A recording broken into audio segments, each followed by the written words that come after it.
अस्सलाम वालेकुम। क्या हाल है आप सबका। उम्मीद करती हूँ कि आप सब ठीक होंगे। अल्लाह ताला आप सबको अपने हिफ्ज़ व ईमान में रखें।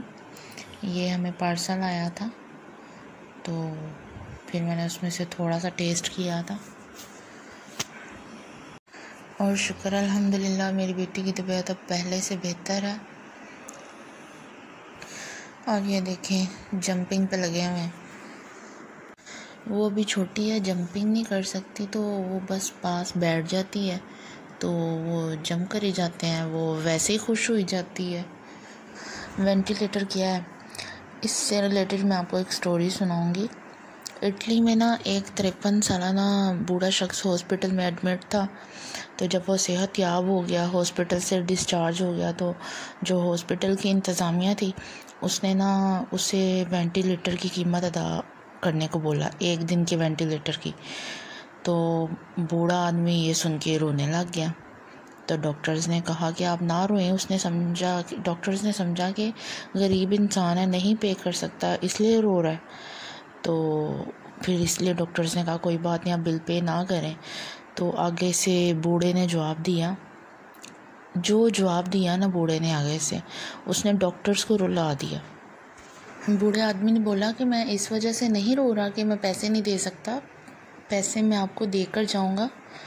मैं तो इसलिए रो रहा हूँ कि 93 सालों से खुदा का दिया हुआ सांस ले रहा हूँ, लेकिन मैंने इसके लिए कभी कीमत अदा नहीं की।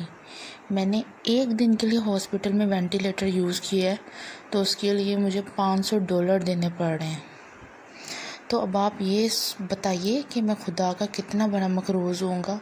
मैंने तो खुदा का शुक्र भी कभी अदा नहीं किया अपनी ज़िंदगी में। डॉक्टर्स ने उसकी इस बात से रोना स्टार्ट कर दिया।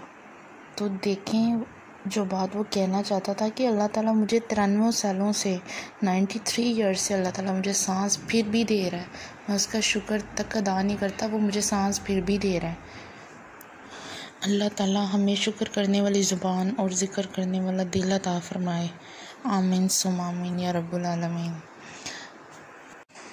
ये जो मैंने आपको स्टोरी सुनाई इसके बारे में मुझे ज़रूर बताइएगा, अपनी राय से आगाह कीजिएगा कि आपने क्या सुना और क्या समझा। जब हमारे पास कोई नेमतें होती हैं ना अल्लाह ताला की दी हुई, तो हमें उसका एहसास नहीं होता। हम उन्हें बहुत हकीर और छोटा सा समझते हैं। हम कहते हैं हमारे पास क्या है, हमारे पास तो कुछ भी नहीं है। तो हम शायद सब कुछ पैसे को ही समझ रहे होते हैं ना। तो जब वो नेमतें हमसे छिन जाती हैं ना, फिर हमें उसकी कदर कीमत का एहसास होता है कि सबसे इम्पोर्टेंट तो अल्लाह ताला की दी हुई ज़िंदगी है, तंदुरुस्ती, सेहत है। वो 2 टांगें हैं जिससे आप चल रहे हैं, वो 2 हाथ हैं जिससे आप अपने रोज़मर्रा के काम कर रहे हैं, वो आँखें हैं जिससे आप सब कुछ देख पा रहे हैं। जिनके पास ये सब कुछ नहीं है ना, उनसे पूछें कि ज़िंदगी की दौलत भी किस काम आती है, और वो इन 2 आँखों के लिए भी कितना तरसते हैं अपनी ज़िंदगी में। अपनी ज़िंदगी, तंदुरुस्ती, सेहत की कदर कीमत को समझिए, क्योंकि उनसे पूछिए जिनके पास ये सब कुछ भी नहीं है। जब हम अपने से ऊपर वाले को देखते हैं ना, तो हम अल्लाह का शुक्र कभी अदा नहीं कर सकते। फिर हम यही समझते हैं कि हम तो मज़लूम और लाचार हैं, हमारे पास तो कुछ भी नहीं है, उसके पास तो सब कुछ है, अल्लाह ने तो उससे सब कुछ दिया हुआ है।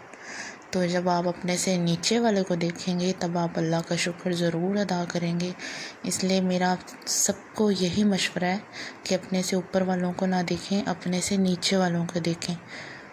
उनको देखें जिनके पास छत भी नहीं है। वो देखेंगे ना तो आप अपने छोटे घर का भी अल्लाह ताला का शुक्र अदा करेंगे। मैंने यूट्यूब पर वीडियोस में देखा है जहाँ बड़े बड़े घर दिखा रहे होते हैं, लोग बहुत शिकवे शिकायतें ये वो नाशुक्री करते हैं। तो ये बिल्कुल भी नहीं करनी चाहिए। ये मेरे बच्चों के काम देख लें, उल्टी पुल्टी हरकतें। तो वो छोटी है ना, वो इतनी एज के बच्चे तो ऐसे करते ही हैं, तो ये जो बड़े हैं ये भी साथ शुरू हो जाते हैं। ठीक है व्यूअर्स, आज के लिए इतना ही। अपना बहुत सारा ख्याल रखिएगा, दुआओं में याद रखिएगा, और मेरी वीडियो को शेयर किया करें अपने फ्रेंड्स के साथ। ओके, अल्लाह हाफिज़, टेक केयर।